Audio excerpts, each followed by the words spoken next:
Tonton video ini sampai selesai agar Anda tidak gagal paham.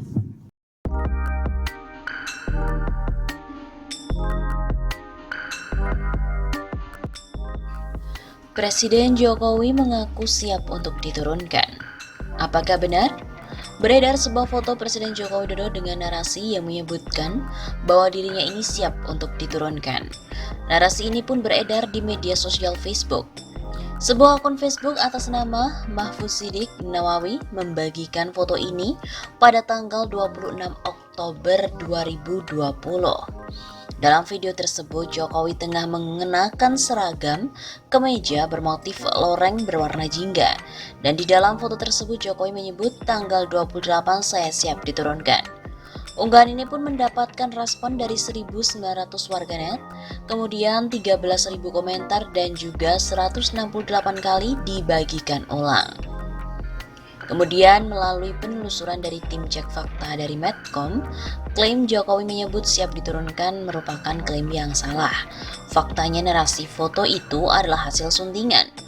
Foto yang dicatut dalam foto tersebut adalah momen Presiden Jokowi berpidato saat membuka Musyawarah Besar Pemuda Pancasila ke-10 di Jakarta pada 26 Oktober tahun lalu. Dilansir melalui site presiden.ri.go.id, Jokowi menyampaikan rasa terima kasih atas peran para kader pemuda Pancasila di seluruh tanah air, di mana turut menjaga dan mensukseskan penyelenggaraan agenda-agenda politik nasional, mulai dari pemilu hingga pelantikan presiden dan wakil presiden yang telah berjalan dengan damai, tertib dan juga lancar. Untuk itu, saya dan Bapak Kiai Haji Ma'ruf Amin ingin mengucapkan terima kasih yang sebesar-besarnya pada keluarga besar pemuda Pancasila karena saya tahu ada peran pemuda Pancasila di dalamnya. Begitu ujar Presiden.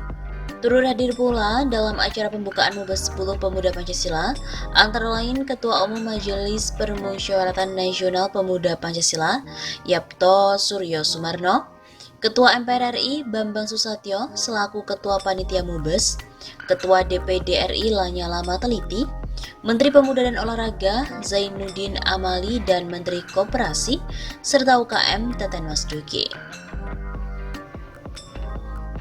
Dilansir melalui okezon.com, sebuah judul resmikan Mubes 10 Pemuda Pancasila, Presiden Jokowi terus jaga Pancasila. Jokowi berharap ormas yang dipimpin oleh Yapto Suryo Sumarno ini dapat membantu mewujudkan Indonesia Emas tahun 2045. Pemuda Pancasila saya yakin akan memberikan jalan bagi pencapaian Indonesia yang maju, Indonesia yang sejahtera, karena kita memang bercita-cita di tahun 2045 adalah sebuah Indonesia Emas, Indonesia yang memiliki kekuatan ekonomi yang besar. Begitu kata Jokowi dilansir melalui Okezon. Dalam kesempatan tersebut, Jokowi meminta bahwa pemuda Pancasila harus bersyukur karena sejumlah kader terbaiknya saat ini berhasil mendapatkan kepercayaan untuk menduduki posisi penting di sejumlah lembaga tinggi negara. Sehingga, kesimpulannya, klaim Jokowi yang menyebut siap untuk diturunkan merupakan fakta yang salah. Faktanya, narasi foto tersebut merupakan hasil dari suntingan.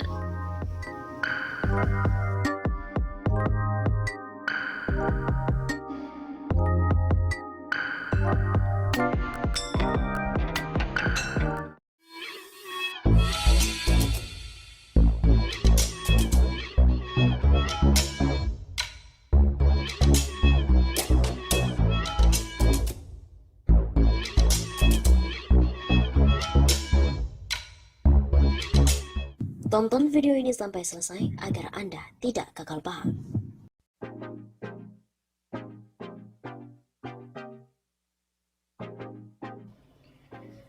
Ada benarnya ketika Soeharto melihat kenyataan bahwa RRC secara terang benderang membantu PKI menjelang G30 SPKI tahun 1965, yaitu dengan memutuskan hubungan diplomatik. Lalu disusul dengan kebijakan pengawasan dengan ketat terhadap WNI keturunan, antara lain tidak boleh main politik. Bagaimana kebijakan itu dilaksanakan di lapangan? Tidak jelas. Mungkin lewat jaringan intelijen. Orang-orang keturunan ini memang gawat.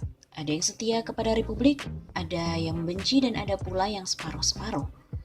Sekalipun semuanya mencari nafkah di bumi pertiwi.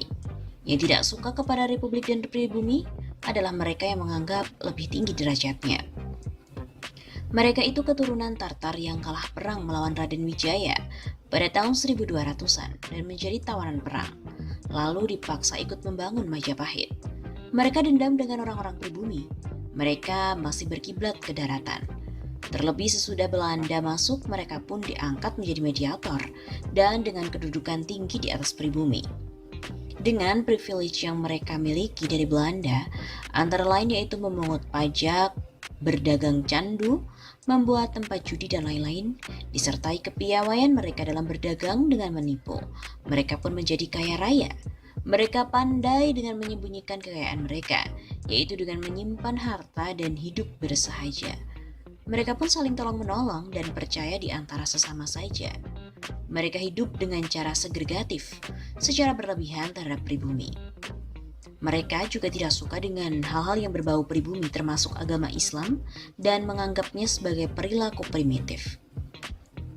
Penyerahan diri terhadap Yang Maha Kuasa dan tujuan kepada kehidupan akhirat dianggapnya sebagai sebuah kelemahan.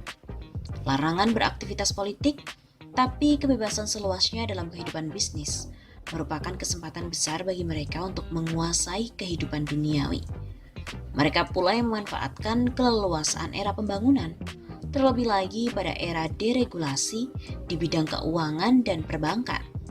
Mereka benar-benar menjadi penguasa bisnis, menjadi ikan hiu di lautan luas dan singa di belantara Serengeti Afrika. Maka Soeharto pun dianggap menjadi orang yang melahirkan para naga. Mungkin maksud Soeharto mau memanfaatkan dan sekaligus belajar dari mereka. Soeharto tidak menyangka bahwa kebanyakan dari mereka adalah benalu. Kebanyakan jiwa mereka adalah kapitalis, liberalis, individualis, bahkan kolonialis dan imperialis. Sedang orang Indonesia lebih mengutamakan asas kekeluargaan yang menerima penjajah bule, kuning, hitam tanpa curiga. Dengan keharusan mereka ganti nama, bertambah sulitlah kita. Para pribumi yang diwarisi tanah air Nusantara ini membedakan yang jahat dengan yang loyal. Padahal orang macam Kwek Kian Gi dan juga Yap Tim Hian pasti lebih loyal kepada Republik Indonesia dibandingkan dengan Prayogo Pangestu atau Joko Widodo. Kalau mereka dulu dekat dengan Belanda, pasca kemerdekaan, mereka pun pandai mendekati para penguasa macam Soeharto dan Megawati, serta para jenderal yang punya pangkat. Mereka selalu punya maksud tersembunyi. Benar-benar para keturunan ini bak mendapat durian runtuh berupa tanah air yang menjadi harapan mereka dibanding tanah daratan nenek moyangnya. Tapi dasarnya orang kebanyakan jiwa raga dan loyalitasnya hanya kepada Tiongkok. Jadi apakah Donald Trump memperlakukan mereka sama atau dengan diskriminasi? Loyalitas mereka tetaplah pada Xi Jinping. Soeharto dan lain-lainnya pun tertipu. Di Indonesia, Soeharto dan para pembesar kita seharusnya melakukan kebijakan yang highly selective. Ini adalah bagian dari national security yang sama sekali diabaikan di Indonesia selama 75 tahun merdeka. Padahal negara-negara di Eropa dan Amerika menerapkannya dengan amat sangat baik, yaitu selama ini dengan memperlakukan white supremacy dan Christian supremacy. Tapi kiranya sudah agak terlambat bagi kita. Kebanyakan dari para anak turunan dari Tartar ini sudah bersimah rajalela, menjadi amat sangat liar dan juga berbahaya. Republik ini sepertinya sudah terjajah, mirip bangsa Palestina yang dijajah Israel yang sekarang menjadi negara Yahudi. Penjajah Inggris pula lah yang membawa mereka tempat berteduh dari panas dan hujan. Seperti kita menerima para keturunan, puluhan, ratusan lalu ribuan orang-orang Yahudi berdatangan mulai tahun 1915. Awalnya mulut mereka manis, tapi ketika Inggris meninggalkan Timur Tengah, mereka meninggalkan pula persenjataan lengkap bagi para Yahudi.